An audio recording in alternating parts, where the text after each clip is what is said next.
몇 년 전인가요? 한때 이제 저에게 오프라인으로 기초 강의를 딱 듣고 이제 문장이 이해가 되기 시작하는 거야, 영어가. 그러니까 이제 그 학생들이 나한테 와가지고 이런 말을 좀 자주 했어요. 선생님, 이제 내가 기초를 다 줬으니까 요즘 미드 있잖아요. 미드 그걸로 리딩, 리스닝, 뭐 스피킹, 라이팅 씹어 먹으려고요. 그럼 내가 이제 물어봐. 혹시 휴직하실 거예요? 아니요. 아니면 휴학할 거야? 아니요. 제가 그러면 이제 그러지 마 라고 이제 말을 많이 했었죠.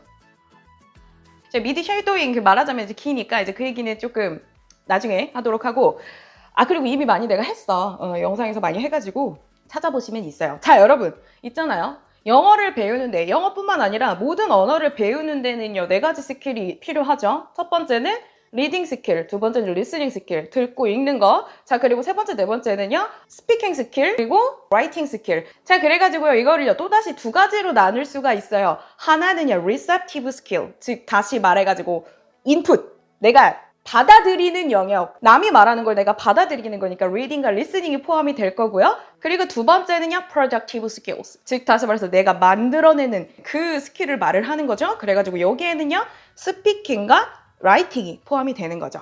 그래가지고 이 영상에서도 제가 말을 했지만, 제가 학생들에게 아예 초짜 영어를 못하는 사람이 영어로 말도 하고 영어 시험을 잘 봐가지고 비즈니스도 하고 회사에서 영어로 승진도 하고 할 수 있는 그 정도의 그 전체 플랜을 제시를 할 때 간략하게 말을 하면 이거죠.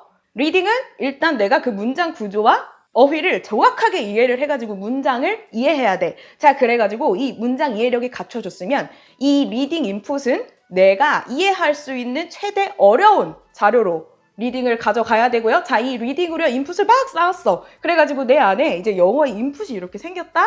그러면은 이제 productive activity, 스스로 만들어내야 되잖아. 이 만들어내는 문장의 수준은 어때야 된다고요? 쉬워야 된다고요. 훨씬 쉬워야 돼. 이거는 비단 저의 주장이 아니고요. 여러분 생각을 해보면 우리도 한국말도 내가 평소에 말하는 한국어와 글을 쓸 때의 한국어 어때요? 다르죠? 그래서 선생님이 여러분들에게 최종적으로 제시하는 영어 목표는 뭐예요? 네, 맞아요. 토익으로 치면 900점 정도 나오는 리딩 수준, 즉 다시 말해서 거기에 있는 지문을 모두 이해할 수 있는, 읽고 이해해서 비즈니스를 할 수 있을 정도의 리딩 실력과 우리가 학교 다닐 때 중학교 교과서 있죠? 중학교 교과서 1, 2학년 정도 그 본문에 나오는 그런 쉬운 수준의 영어를 구사하는 것. 제가 여러분들에게 드린 최종 목표가 이거죠. 아무튼 내가 지금 하고 싶은 말은 뭐냐면, 리딩과 스피킹을 공부를 할 때 그 자료에, 그 리소스에 레벨에 차등을 둬야 돼요. 그래서 리딩은 다시 한번 내 기준에 조금 하드하게, 스피킹은 내가 읽을 수 있는 수준에서 훨씬 쉽게.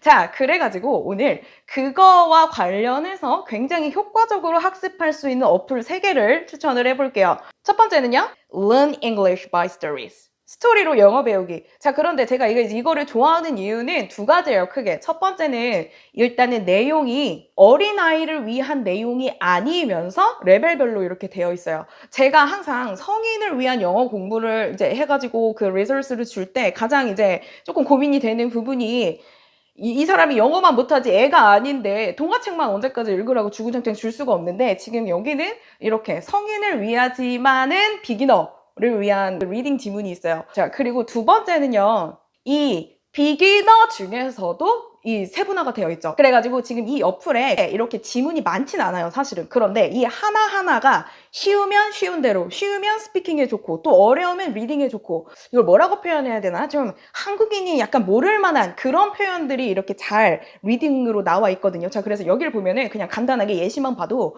she models라고 표현되어 있어요. she models. 자, 우리가 models를 이 동사로 쓴다는 게 살짝 우리 한국인 입장에서는 조금 안 와닿잖아요. 네. 근데 이제 귀신같이 이렇게 우리나라 사고 방식이랑은 조금 안 맞는, 뭔가 이 사람이 이 지문을 선택을 할 때 외국인이 이건 모를 거야 라는 거를 알고 선택한 듯이 그 지문의 퀄리티가 상당히 좋아요. 네, 그래가지고 이거는 또 이제 제가 봤을 때 100% 유료였던 것 같아요. 모르지, 이거 프로 버전을 사용하면 돈 내시오 할지도. 아무튼 무료. 두 번째는요, 제가 이거를 최근에 어떤 학생한테 추천을 받았는데 꽤 제 오랜 학생이에요. 잠깐 이 학생에 대해서 제가 너무너무 대단하다고 좀 생각을 하는 게, 그러니까 영업사원으로 이제 외국계 회사에 입사를 했어요. 자, 그런데 이제 저한테 처음 영어를 배우기 시작한 거야. 근데 영어를 너무 열심히 배우는 거야. 그러니까 저도 이제 열심히 하는 만큼 해주고 싶잖아. 그래가지고 좀 오랜 시간 학습을 했는데, 마케팅으로 이게 자리 이직을 했어요. 근데 이제 지금은, 그때는 진짜 그때 영어는 영어라고 조금 할 수가 없고 단어의 나열이었고, 근데 지금 진짜 영어 잘해요. 영어 잘해가지고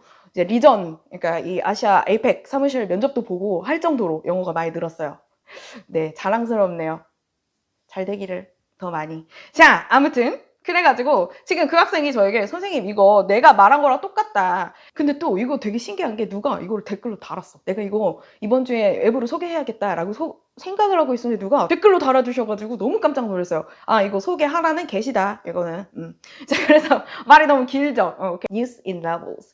이 레벨이 똑같은 뉴스인데 레벨 1, 레벨 2, 레벨 3, 그리고 original 이렇게 네 가지로 나누어져 있어요. 그러니까 이거야말로 내가 레벨 3 혹은 그 original은 리딩 인풋으로 쌓기에 굉장히 좋고요. 이거를 레벨 1으로 말을 하면 똑같은 내용인데 이거를 스피킹 자료로서도 사용할 수가 있는 거죠. 그래가지고 이제 이게 그 유명한 약간 조금 비싼 영어학원 가면은 커리큘럼의 특징으로 좀 많이 써있는 topic integrated 주제 통합적인 학습을 할 수가 있는 거죠. 저 그래가지고 이제 제가 약간 추천하는 방법은 우리가 이제 여기 레벨 1 같은 경우는 우리가 직접 해석을 쓸 수 있는 수준이에요. 만약에 어느 정도 리딩 인풋이 좀 왔다면, 그러니까 약간 뭐 우리 클래스 101 제가 운영하는 수업 정도를 완강했다면은 쉽게 이제 해석을 할 수 있는 수준인데, 나의 말로, 나의 한국어로 번역을 정말 정성들을 해놓고 이거를 이제 다시 영어로 한번 바꿔서 읽어보는 side translation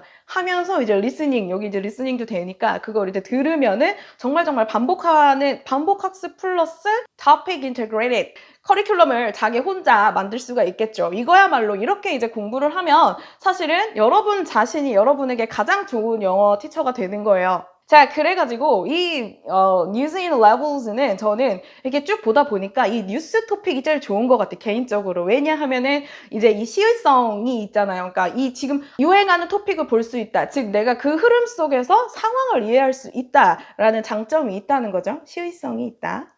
자, 그리고 마지막으로 이거는 TTV, Text to Voice 어플이에요. 근데 제가 예전에 Natural Leaders라는 사이트를 소개를 했었는데 이게 아무래도 사이트고 조금 비싸요. 비싸다 보니까 자연스러운 거를 이제 내가 텍스트로 돼 있는 거를 조금 듣고 싶은데 리스닝을 하고 싶은데 조금 어려웠던 분들, 그런 분들에게 이제 추천을 하는 앱인데 저도 샀어요. 왜냐면은 이게 소리 퀄리티가 굉장히 좋은 거에 비해서 25,000원이거든요. 아무튼 이거는 내가 이 어플에다가 어떤 텍스트를 갖다 넣는다 하더라도 이제 자연스럽게 말을 해주는 거예요. 제가 그래가지고 나는 이거를 어떻게 추천을 하냐면, 제가 Authentic English를 배우고 싶으면 정말 꼭 봐라, 진짜 강추하는 그 사이트 여러분 뭐였어요? 제가 여기에서도 그렇게 목이 터져라 추천을 했던, 네, 맞아요, Dear Abby. Dear Abby를요, 이걸 읽고 해석을 한번 한 다음에 여기 이 보이스 드림에다 넣고 들으면은 그게 정말 최고인 것 같아요. 이 리딩 인풋으로는. 이 Dear Abby가 이 표현과 내용에 있어가지고 정말 그 미국식 영어를 배울 수 있는, 그리고 재밌는 리소스 중에 하나거든요. 네. 자, 그리고요.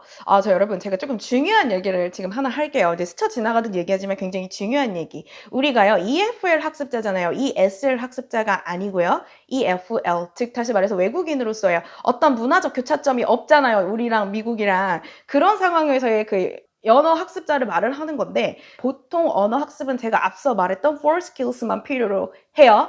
Reading, Listening, Speaking, Writing. 근데 있잖아요, 우리 같은 EFL 성인 학습자한테는 하나 더 있어요. 그게 바로 뭐냐면 Cultural Awareness Skill. 즉 다시 말해서 문화적 인식 스킬이 필요하다는 거예요.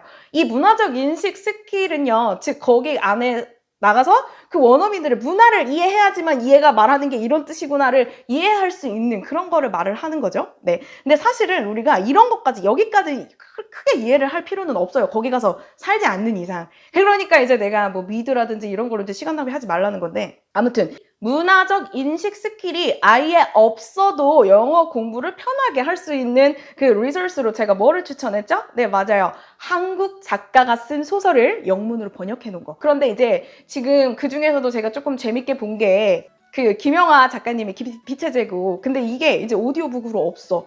그래가지고 이제 이렇게 한국 작가들이 쓴 소설들을 내가 이제 듣고 싶을 때 이용을 해도 괜찮은 것 같아요. 그래가지고 이제 조금 꿀팁을 주자면은 이 책 같은 경우는 이 스캐너 기능을 이용을 해가지고 내가 읽을 부분만 이렇게 스캔을 해가지고 읽어달라고 하면 괜찮은 것 같습니다. 아무튼 이거 괜찮아. 좋아. 지금까지 우리가 스피킹에 도움이 되는 리딩을 하기 위한 쉽고 정확한 문법으로 되어 있는 리딩 리소스를 제공하는 앱 3개를 알아봤는데요. 이건 언제 이용하면 가장 좋을까요? 네, 맞아요. 출근길, 그리고 퇴근길, 등굣길, 학교길. 눈 감고 이어폰으로 내가 알고 있는, 어느 정도 알고 있는 리딩 텍스트를 리스닝으로 틀어놓으면 가장 좋겠죠? 네, 여러분. 이 영상이 도움이 되셨나요? 이 영상이 도움이 되셨다면 좋아요, 구독, 댓글 모두 환영이고요. 우리 그럼 다음 영상에서 또 만나요. 바이바이.